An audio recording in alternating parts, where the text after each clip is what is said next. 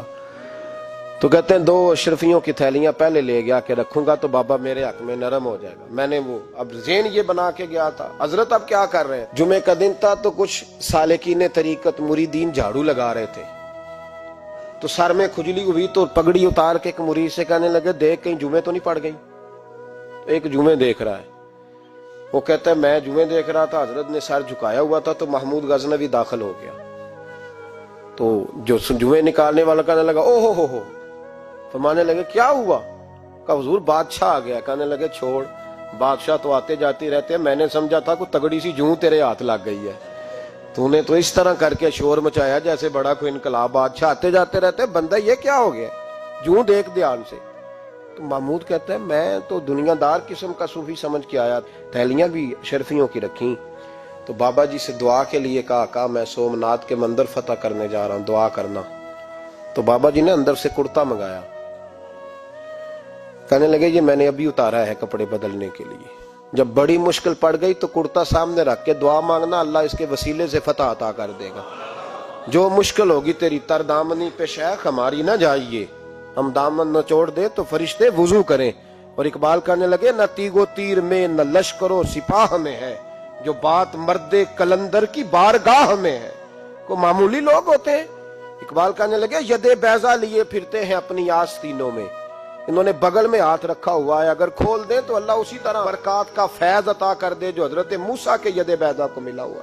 کو معمولی لوگ ہوتے ہیں. غبار آلود سمجھ کر حکارت سے نہ دیکھ ان کو، انہی کی ٹھوکروں سے سلطنت بنتی اور بگڑتی ہے. یہ تگڑے لوگ وہ علیحدہ بات ہے کہ جڑے محرم راز حقیقت دے وہ راز حقیقت کھول دے نہیں. جنہ ویکھیا نہیں ہو کرن گلاں، جنہ ویکھ لیا ہو تے بول دے ہی نہیں. یہ بات علیحدہ ہے کہ وہ بیان کرنا پسند نہیں کرتے، پردوں میں چھپے رہتے ہیں، ورنہ تو اللہ نے بڑے اعزازات دیے ہوتے. محمود کہنے لگا کہ بابا جی نے دعا کی اللہ اگر اس کی نیت صحیح ہے تو اسے کامیابی عطا کرنا، اس کی مدد کرنا. مجھے کہنے لگے کچھ کھائے گا؟ میں نے کہا کھانا ہے. تو کہنے لگے بادشاہ کے لیے وہ کھانا لانا جو سویرے میں نے کھایا ہے.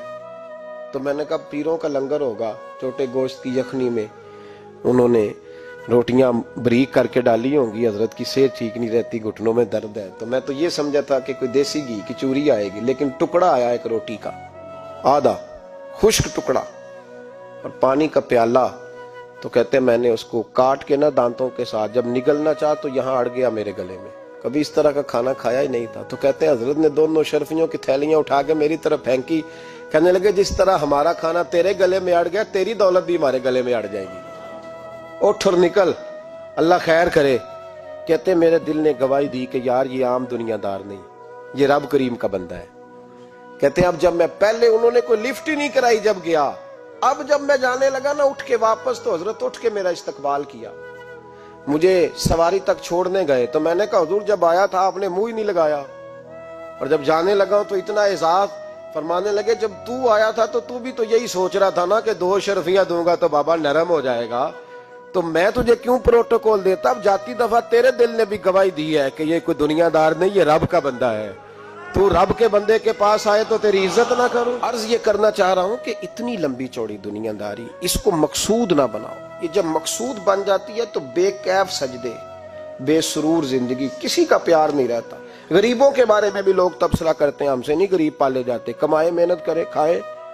پھر لوگ دھتکارتے ہیں. پھر لوگوں کے اندر سختی آتی ہے جب مقصود دولت ہوتی ہے، اور جب مقصود اللہ کی رضا ہوتی ہے پھر اللہ انسانوں کے دلوں کو نرمی عطا فرماتا ہے. اس کو مقصود نہ بناؤ، اس کو مقصود خدا کی ذات، اللہ کی ذات، فکر آخرت، قرآن سینے سے رہے، اور زبان پر جو چیز ہر وقت جاری رہے وہ رسول اللہ کا درود و سلام. باقی چیزوں کو مقصد نہ بنائیں. یہ دنیا مقصد بن گئی تو یہ زندگی کو کھڑا کر دے گی، جام کر دے گی، پھر آگے پیچھے کچھ نہیں ہوگا. پھر الہاکم التکاثر حتی زرتم المقابر. فرمایا لوگ دولت کے پیچھے اس طرح لگے کہ پھر انہیں قبریں دیکھ لیں. میں کئی دفعہ کہا کرتا ہوں کہ لوگ مسجدوں میں تو نہیں آئے، قبروں میں چلے گئے. اتنے مصروف ہوئے کہ مسجد آنے کا ٹائم نہیں ملا اور وہ قبروں میں چلے گئے، نماز نہیں پڑھی، یہاں تک کہ ان کی نماز لوگوں نے پڑھ ڈالی۔ اتنا نہ دنیا داری کرو، اتنا نہ اس کو مقصود بناؤ، جتنی اس کی حد ہے اس کو اسی حد میں رکھو۔ اللہ محبوب پاک کا صدقہ سمجھ عطا فرمائے۔ آخر دعوانا ان الحمدللہ۔